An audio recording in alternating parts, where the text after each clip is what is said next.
મુખ્યમંત્રીએ કરેલા ટ્વીટ બાબતે હર્ષ સંઘવીનું નિવેદન। રાષ્ટ્રની દીકરીઓ, માતાઓ અને બહેનો દરેક રાજ્યમાં સુરક્ષિત રહે તેમની સુરક્ષા એ તમામની જવાબદારી છે। હું માનું છું કે કોઈ પણ રાજ્યમાં મહિલા કે દીકરી પર દુષ્કર્મના કિસ્સા ન બનવા જોઈએ। કોઈ પણ જગ્યા પર આવા કિસ્સા બને કે આવી ઘટના બને તેના પર રાજનીતિ ન થવી જોઈએ। રાષ્ટ્રની દીકરીઓ, માતાઓ અને બહેનો દરેક રાજ્યમાં રાજ્ય સરકાર આ તમામની સુરક્ષા માટે સૌની જવાબદારી છે। હું માનું છું કે કોઈ પણ રાજ્યમાં મહિલા કે દીકરી પર દુષ્કર્મના કિસ્સા ન બનવા જોઈએ। કોઈ પણ જગ્યા પર આ પ્રકારની ઘટના બને તે માટે રાજનીતિ ન થવી જોઈએ। છેલ્લા કેટલાક સમયથી મોદીજીના માર્ગદર્શનમાં પોક્સો કેસમાં ઘણો બદલાવ આવ્યો છે। કડકાઈ પણ વધી છે, ઉપરાંત કાયદાઓ મજબૂત થયા છે, કોર્ટમાં પણ વધારો થયો છે। આનાથી મહિલાઓને ન્યાય આપવાની દિશા મોકળી થઈ છે। ગુજરાતમાં મહિલાની હત્યા, સતામણી કે પછી રેપનો વિષય હોય તેમાં ગુજરાતમાં 10, 15 કે 20 દોઢ મહિનામાં ચાર્જશીટ થાય છે। આ ઉપરાંત 52 દિવસમાં આરોપીને સજા સંભળાવવામાં આવે છે। આ કાયદો કેન્દ્ર સરકારનો પણ છે, તેના માટે પણ મહેનતની જરૂર છે। પાંડેસરા વિસ્તારમાં આ પ્રકારની ઘટના બની તે કેસનું નિરીક્ષણ મુખ્યમંત્રીએ કર્યું છે। આ ઘટનામાં 22 દિવસમાં આરોપીની સજા આપવામાં આવી છે। આ ઉપરાંત પુણા પોલીસ સ્ટેશન કેસમાં 52 દિવસમાં આરોપીની સજા આપવામાં આવી છે। ગ્રીષ્મા હત્યા કેસમાં પણ ગુજરાત સરકારે કામગીરી ચાલુ કરી છે।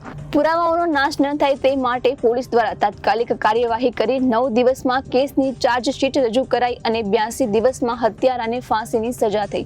ભાવનગરના રેપના કેસમાં 24 કલાકમાં ચાર્જશીટ રજૂ કરી ગણતરીના દિવસોમાં કેસના આરોપીને સજા આપવામાં ગુજરાત પોલીસ સફળ રહી છે। ગુજરાતમાં મહિલા સતામણીના કિસ્સામાં આરોપીને સજા આપવામાં આવી છે।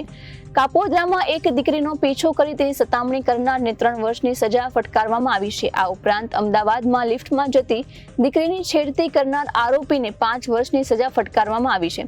ગુજરાત પોલીસને સફળતા મળી છે। 2021માં 71 ગુનેગારોની સજા મળી છે। 2022માં 92 ગુનેગારોની સજા મળી છે। 2023માં 265 ગુનેગારોની સજા મળી છે। 2024માં 31/8, 2024 સુધી 267, 4 મહિનાના અંતે 370 લોકોને સજા આપવામાં સફળ રહી છે। કાયદો મજબૂત છે અને કાયદાની સાથે કામગીરી પણ મજબૂત હોવી જોઈએ। મહિલાઓના નામે આ પ્રકારની રાજનીતિ ન થવી જોઈએ। રાજ્યની દીકરી, માતા, બહેનો એક મહિલા મુખ્યમંત્રી પાસે ન્યાયની અપેક્ષા ન રાખે। છેલ્લા 2 વર્ષમાં 13 લોકોને ફાંસીની સજા આપવામાં સફળતા મળી છે। આ કાયદાના અંતર્ગત આપણે આરોપીને સજા અપાવી શકતા હોય તો મને એવું લાગે છે કે દીકરીઓને ન્યાય આપવામાં આપણે રાજનીતિ ન કરવી જોઈએ। વલસાડમાં પણ એક ઘટના બની તેમાં 9 દિવસમાં ચાર્જશીટ કરવામાં આવી રહી છે। એ કાયદામાં તેને કડકમાં કડક સજા થશે। બંગાળની ઘટના બાબતે નિવેદન, દીકરીઓને ન્યાય મળવો જોઈએ, તેમાં રાજનીતિ ન થવી જોઈએ। સેટલમેન્ટ શા માટે? ક્રાઇમ સીનના પુરાવાનો નાશ કરવાને બદલે દીકરીઓને ન્યાય આપવાની આપણી ફરજ છે। આ કિસ્સામાં આપણે ખૂબ જ મહત્વના છે। રાજ્યની મહિલાઓને ન્યાય અપાવવાની જવાબદારી તમામ સરકારની છે, પણ ન્યાયની વાત આવે ત્યારે રાજનીતિ શરૂ થાય તે કેટલી હદે યોગ્ય છે? રાજકોટમાં પણ જેમના પર આરોપ છે તે તમામ લોકોને પકડવામાં આવ્યા છે, જ્યારે દીકરીની સુરક્ષાની વાત હોય તેમ કાયદેસરની કાર્યવાહી કરવામાં આવી રહી છે। રાષ્ટ્રની દીકરીઓ, માતાઓ અને બહેનો દરેક રાજ્યમાં, દરેક રાજ્ય સરકારની આ તમામ માતા, બહેનો અને દીકરીની સુરક્ષા એ આપણી સૌની જવાબદારી છે। હું જરૂરથી એવું માનું છું કે કોઈ બી રાજ્યમાં મહિલાઓને, દીકરીઓ પર એક બી એવા કિસ્સા દુષ્કર્મના ના જ બનવા જોઈએ। પરંતુ અગર કોઈ જગ્યા પર આ પ્રકારની ઘટના બને તો એની ઉપર રાજનીતિ બી ના જ થવી જોઈએ। ખાસ કરીને છેલ્લા અનેક વર્ષોથી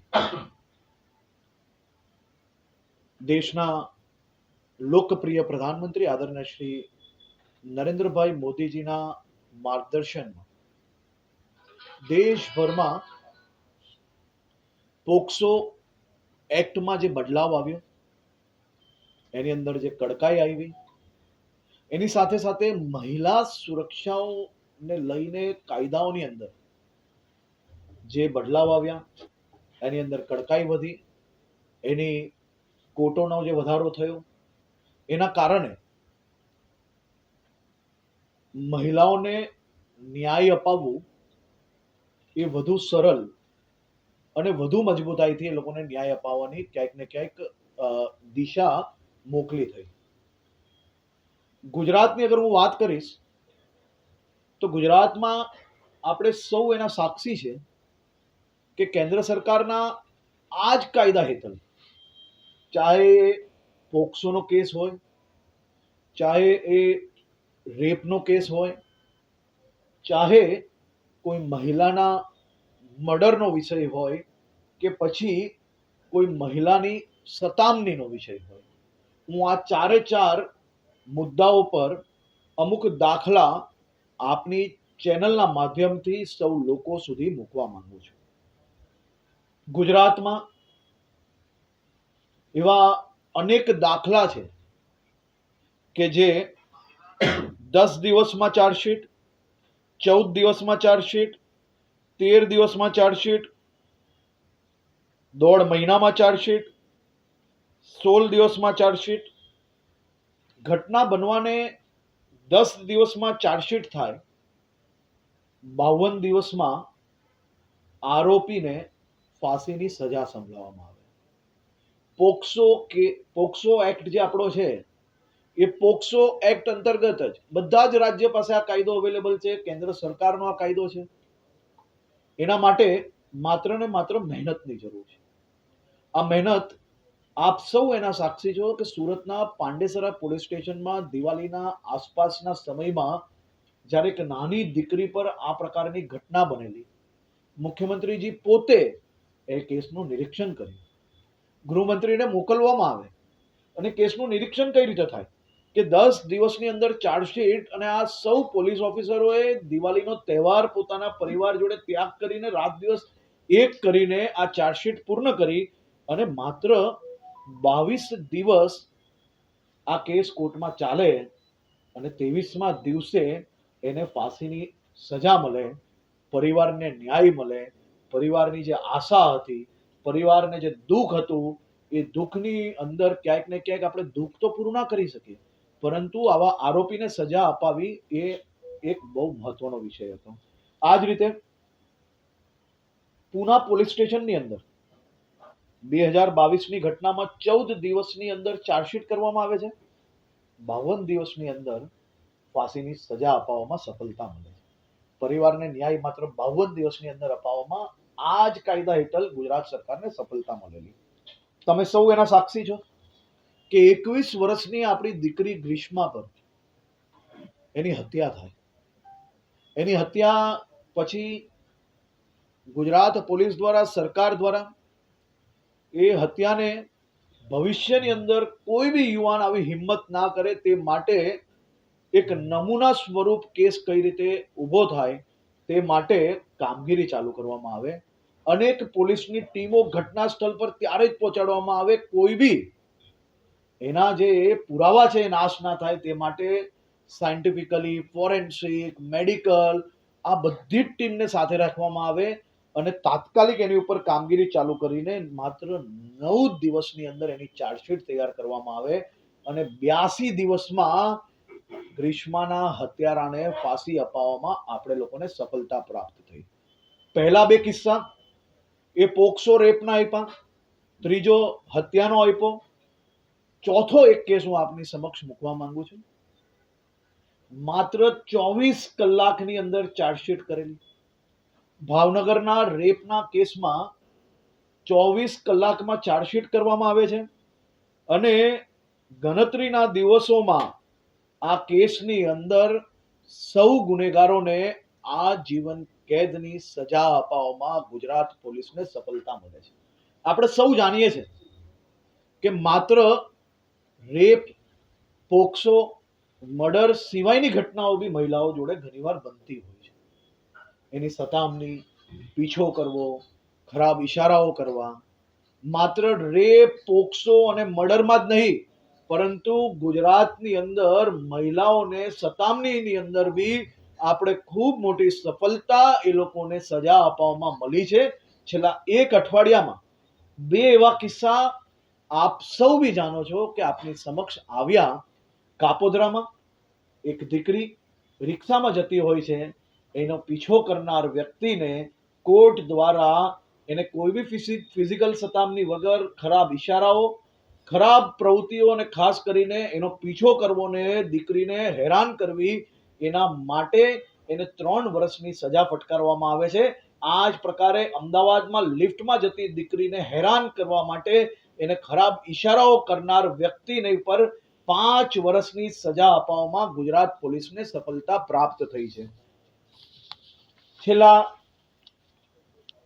3 વર્ષમાં મુખ્યમંત્રી શ્રી ભૂપેન્દ્રભાઈ પટેલના માર્ગદર્શનમાં ગુજરાત પોલીસ, ન્યાય વિભાગ આ બધાએ સાથે મળીને એક ટીમ તરીકે, એક મિશન તરીકે કામ કર્યું. 2021માં આપણે ટોટલ 71 આવા ગુનેગારોને સજા આપવામાં સફળતા મળેલી. 2022માં 92 લોકોને આપણે સજા આપવામાં સફળતા મળી. 2023માં 265 લોકોને સજા આપવામાં આપણે મોટી સફળતા મળી. 2024માં 31/8/2024 સુધી 267 લોકોને સજા અપાવવામાં ગુજરાત પોલીસને સફળતા મળી છે. હજી 4 મહિના બાકી છે. 370 ઉપર લોકોને, આવા ગુનેગારોને સજા અપાવવામાં જરૂરથી આ વર્ષે અમને સફળતા મળશે એવું મારું માનવું છે. આના કારણે ગુનાઓ ઓછા થયા, ગુનેગારી ઘટી છે. એના બી આંકડા આપણે પ્રેસ નોટના માધ્યમથી આજે આપવામાં આવશે. આ માત્ર પોક્સોના કેસ કહું છું. રેપના કેસમાં બી એ જ રીતે વધુમાં વધુ સફળતાઓ મળી. એના કરતા વધારે સતામણીના કેસની અંદર આપણે લોકોને સજા અપાવવામાં ખૂબ મોટી સફળતાઓ પ્રાપ્ત થઈ છે. એટલે આપ સૌની ચેનલના માધ્યમથી કોઈ બી દીકરી પર નાની બી ઘટના બને તો જરાય ચિંતા કરવાની જરૂર નથી. કોઈ ખરાબ ઈશારા કરે તોય એને છોડવાનો નથી. પોલીસ સ્ટેશન કેસ લખાવવા જ જોઈએ. અને અમે કેસ લખશો જ, એફઆઈઆર બી કરશો અને આવા ગુનેગારોને બી પકડશો. મારી ખાસ તો મુખ્યમંત્રી શ્રી ભૂપેન્દ્રભાઈ પટેલે આ બધા જ કિસ્સાઓ સમાજના ધ્યાનમાં આવે તે માટે આજે જે ટ્વીટ કર્યું છે, એ ટ્વીટ માટે હું એમનો આભારી છું કે સમાજને સાચી માહિતી પહોંચી અને આ પ્રકારની ઘટનાઓમાં act is not important, action is more important. Act તો આપણી પાસે છે જ. કેન્દ્ર સરકારના જે એક્ટ આપણી પાસે છે, પોક્સોના, રેપના, મર્ડરના, સતામણીના, એ બધા જ એક્ટ એટલા મજબૂત છે કે કોઈ બી ગુનેગારને ખરેખર જો તમે સજા અપાવવા માંગતા હો, જો દીકરીઓને ન્યાય અપાવવા માંગતા હોય, જો આ પરિવારોને ખરેખર ન્યાય અપાવવો હોય તો ઘટના બનતાની સાથે ક્રાઇમ સીન પર જો એફએસએલ, સાયન્ટિફિકલ, ટેકનિકલ, પોલીસની ટીમ જો નીતિથી પહેલી જ ઘટના એટલે કે ક્રાઇમ સીન પર જો સાચી કામગીરી કરવામાં આવશે તો જરૂરથી હાલ જે આપણી પાસે કાયદાઓ છે એ કાયદાની અંદર 60 દિવસમાં ચાર્જશીટ કરવાની છે. પણ જો તમે ખરેખર મહેનત કરશો, જો તમે ખરેખર કરવા માંગતા હો તો અમે તો 24 કલાકમાં બી કરી છે, 5 દિવસમાં બી કરી છે, 9 દિવસમાં બી કરી છે, 14 દિવસમાં બી કરી છે. બધામાં કન્વિક્શન પુરવાર થયા છે, સજાઓ મળી છે, સજાઓ અપાવવામાં સફળ થયા છે. કેન્દ્ર સરકારના મજબૂત કાયદા અંતર્ગત ખરેખર મહિલાઓની સુરક્ષા માટે કામ કરવાની વિલ હોવી જોઈએ. ખરેખર મહિલાઓના નામે આ પ્રકારની રાજનીતિ ના થવી જોઈએ. રાજ્યની દીકરીઓ, માતાઓ, બહેનો એક મહિલા મુખ્યમંત્રી પાસે એક ન્યાયની અપેક્ષા ના રાખી શકે.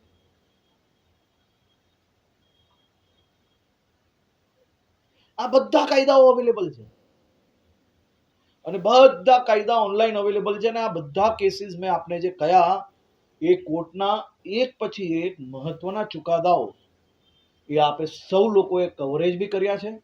અને આ જ કેન્દ્ર સરકારના આ જ કાયદા અંતર્ગત આ બધા જ લોકોને આપણે સજા અપાવવામાં સફળ થયા છે.